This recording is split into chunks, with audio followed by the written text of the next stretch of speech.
आम्ही आमच्यामध्ये म्हणजे चर्चा करत होतो. त्याच्यामध्ये साधारणतः आम्हाला लोकांचं मत हे होतं की हा निर्णय उद्धव ठाकरे किंवा त्यांच्या सहकाऱ्यांना अनुकूल लागेल असं दिसत नाही. आणि त्याचे अनेक कारणं आहेत. पण सत्ताधारी पक्षातल्या लोकांनी मुख्यमंत्र्यांच्यासह अनेक ठिकाणी हा निकाल काय लागणार आहे या संबंधीचं भाष्य केलेलं होतं.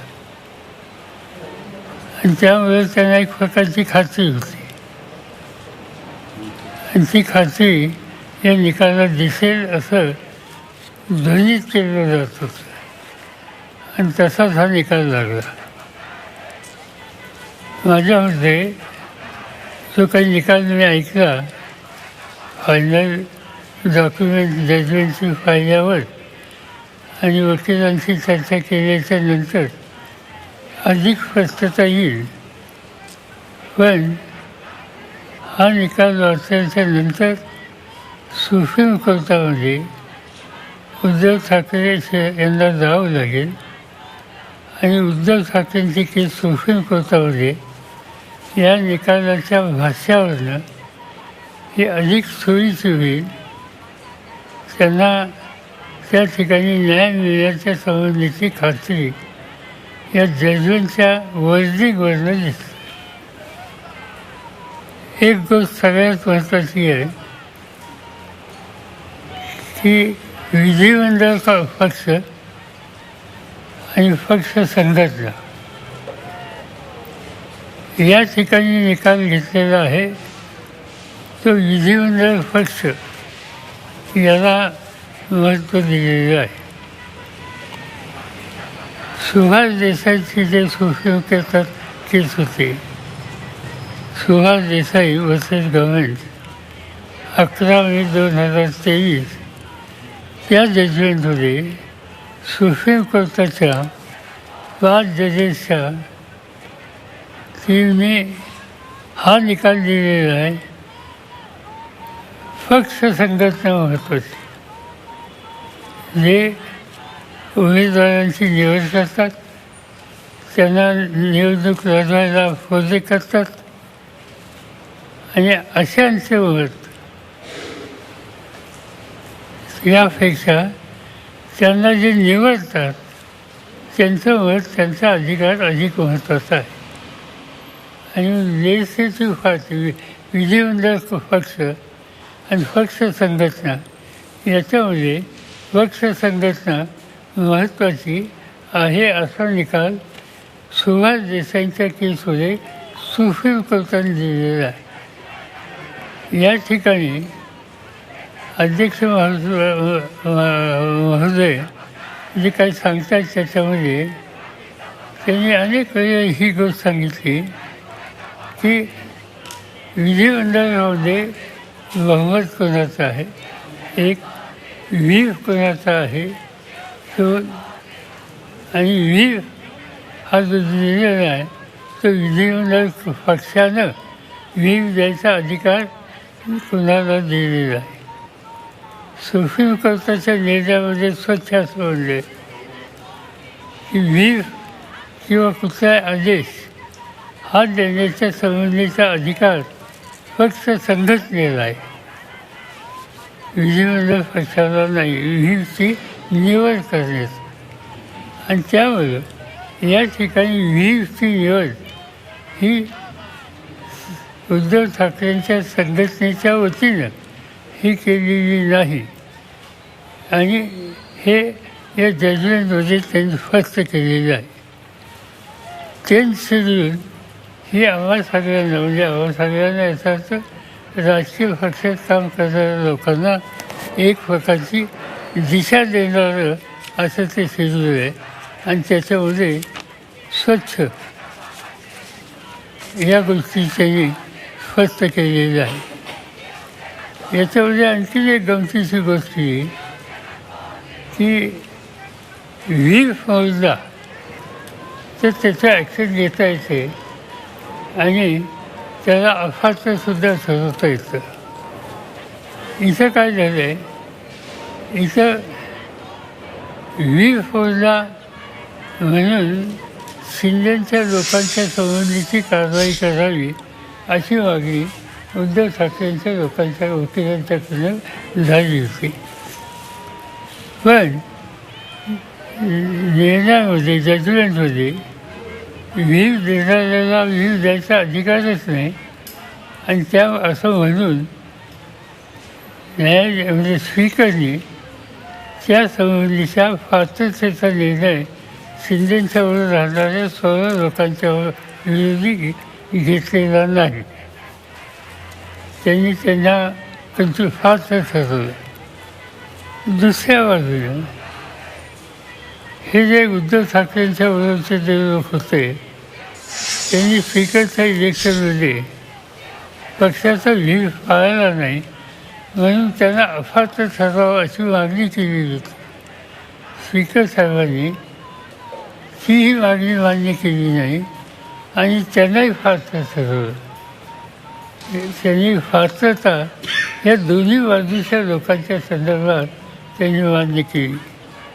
याचा अर्थ सत्य हा आहे की सुप्रीम कोर्टाची गाईडलाईन ही तिला पूर्णपणानं वगळण्याची भूमिका या जजमेंटमध्ये घेतलेली आहे आणि त्यामुळं सुप्रीम कोर्टामध्ये जायला शिंदे यांना उद्धव ठाकरे यांना अतिशय चांगली केस आहे अशा प्रकारचं फार्माफेसी चित्र त्या ठिकाणी दिसते. तुम्हाला आठवतं का माहीत नाही, पण या सुभाष देसाईंच्या केसमध्ये सुप्रीम कोर्टाने एक गोष्टीचं निरीक्षण केलं होतं की उद्धव ठाकरेंनी राजीनामा दिला आधी आणि सुप्रीम कोर्टाने भाष्य असं केलं, त्यांनी जर राजीनामा दिला नसता तर आम्हाला या संबंधीचा निकाल न्याय देण्याचा उत्तर घेता आला असता. पण त्यांनी राजीनामा दिला ते त्या ठिकाणीच्या पदावरच नाही, त्यामुळे त्याचं अधिक भाष्य करायची आवश्यकता नाही. हा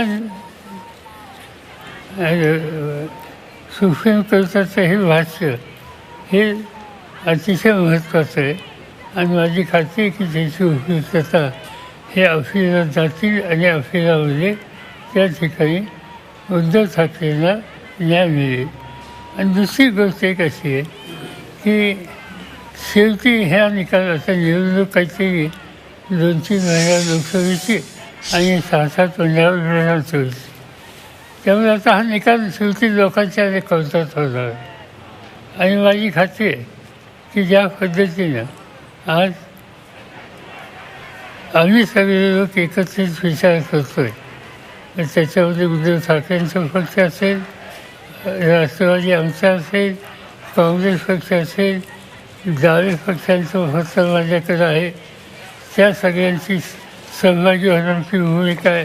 ते सगळे डावे पक्ष असतील आणि आमचा जो काही सुसंवाद प्रकाश आंबेडकरांशी चालू आहे त्याचा जो अंतिम निर्णय झाल्याच्या नंतर हा जो आमचा सर्व समूह आहे हा सामुदायिकपणानं महाराष्ट्राच्या जनतेच्या समोर जाईल आणि या निकालाला सुप्रीम कोर्टाची गाईडलाईन बाजूला ठेवून कशा पद्धतीने हा निकाल दिलेला आहे हा न्यायालयीन निवारा नाही, हा राजकीय विचाराचा निवारा आहे. हे जनतेच्या समोर मांडायला आम्हाला निश्चित उत्तम संधी आलेली आहे आणि निवडणुका जवळ असल्यामुळं सत्तेचा वापर कसा होतो याचं एक मोठं उदाहरण या निमित्तानं जनतेच्या समोर देता येईल आणि हा कार्यक्रम आम्हा सगळ्यांच्या वतीनं लवकर सुरू होईल. माझं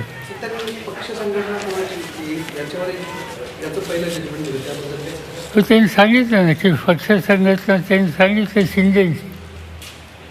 असं आहे आता राष्ट्रवादीची एक केस चालू आहे इलेक्शन कमिशनमध्ये, त्याच्यामध्ये पक्ष संघटना कोणाची आहे हा निकाल इलेक्शन कमिशन ठरवेल अशी भूमिका आहे. त्यांचं जजमेंट अजून आलेलं नाही पण त्याची चर्चा त्या ठिकाणी झाली आणि शेवटी सुप्रीम कोर्टसुद्धा पण शेवटी महाराष्ट्राच्या जनतेला या केसपुरतं बोलायचं असतं. तर संघटनेचं नाव काय, ते शिवसेना.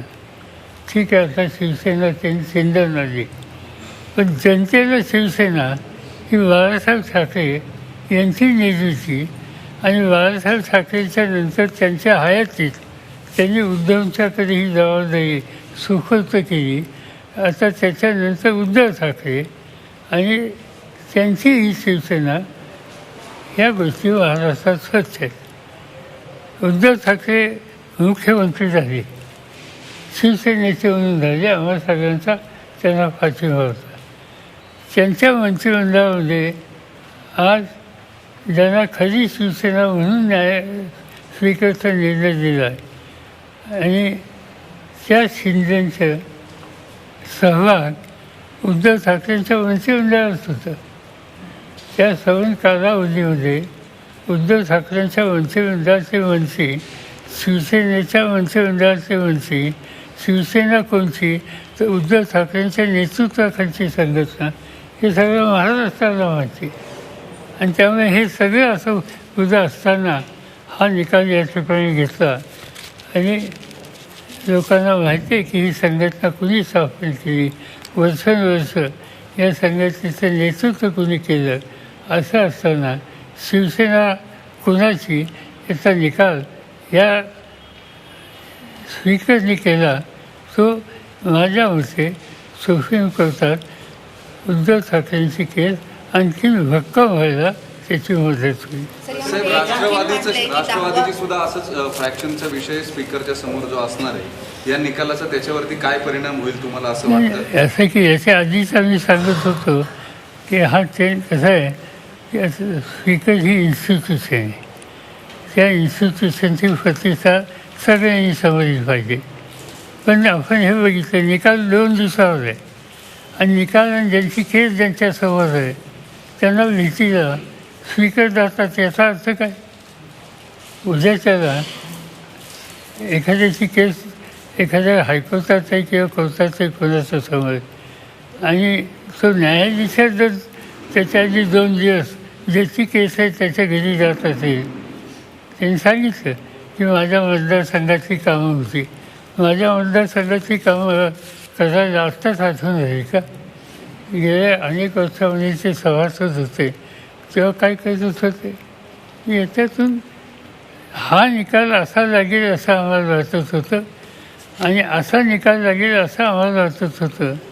याचा अर्थ एकंदर दृष्टिकोन काय, त्या कुणाच्याही केसमध्ये याच्यामध्ये न्यायावर, घटनेवर, सुप्रीम कोर्टाच्या जजमेंटवर आधार घेऊन निर्णय घेण्याच्या संबंधीची भूमिका या ठिकाणी दिसत नाही. हे इतरांना सुद्धा लागू होण्याची शक्यता नाकारता येते. तुमची मानसिकता आहे का, म्हणजे राष्ट्रवादीच्या बाबतीमध्येही हेच होईल? तुम्ही केली नाही, असं आहे, पॉईंट असं आहे की एकदा होऊन द्या ना, काय होतं ते.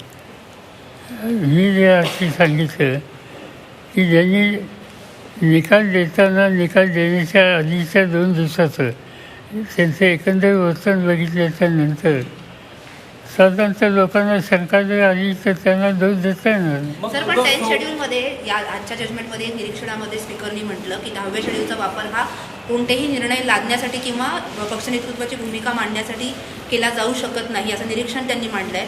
अजित पवार हे नेमकी हीच भूमिका मांडतात की पक्ष नेतृत्व आमच्याकडे सोपवत नव्हतं निर्णय. मग त्या दृष्टिकोनातून सुद्धा हा महत्त्वाचा मुद्दा म्हणावा लागेल. माझ्या मते 10th शेड्यूलच्या संबंधीचं भाष्य सुप्रीम कोर्टाने सुभाष देसाईंच्या केसमध्ये केलं ते खरं आहे, त्यांचे 5 जजेंचे आहे आणि 5 जजेंचा सुप्रीम कोर्टाचा निर्णय हा लॉ होतो, कायदा होतो, केस लॉ होतो.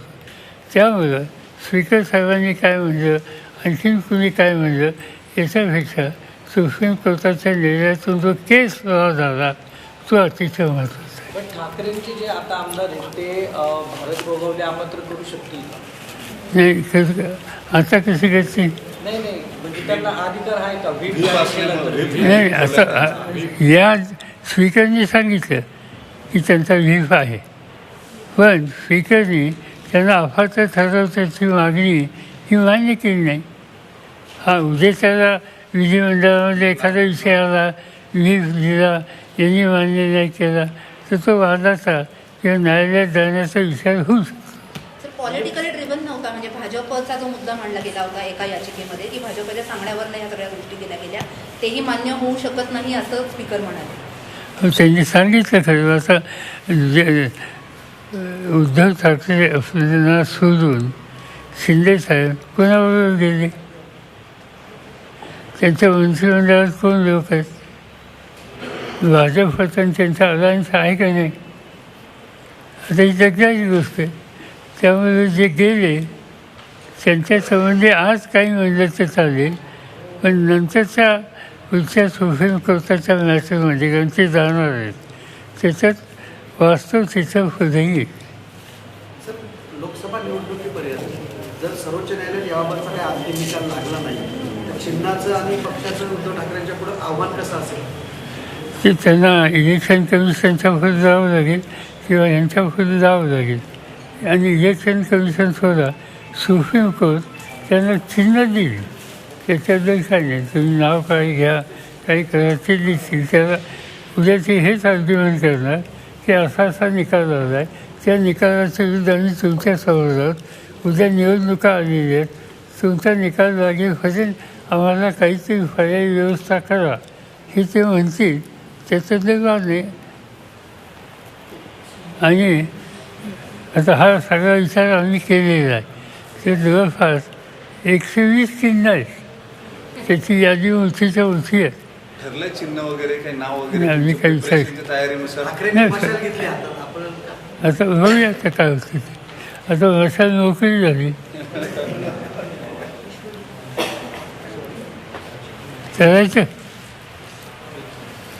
तुम्ही आणखी जरा इलॅबरेट करू शकले निर्णय तर तुमच्या आधीच्या रेफरन्सेसने सुप्रीम कोर्ट काय म्हणेल किंवा काय करेल? हे उद्या सांगेन. कारण माझ्या हातात डॉक्युमेंट पाहिजे आणि थोडं वकिलांशी बोलावं लागेल.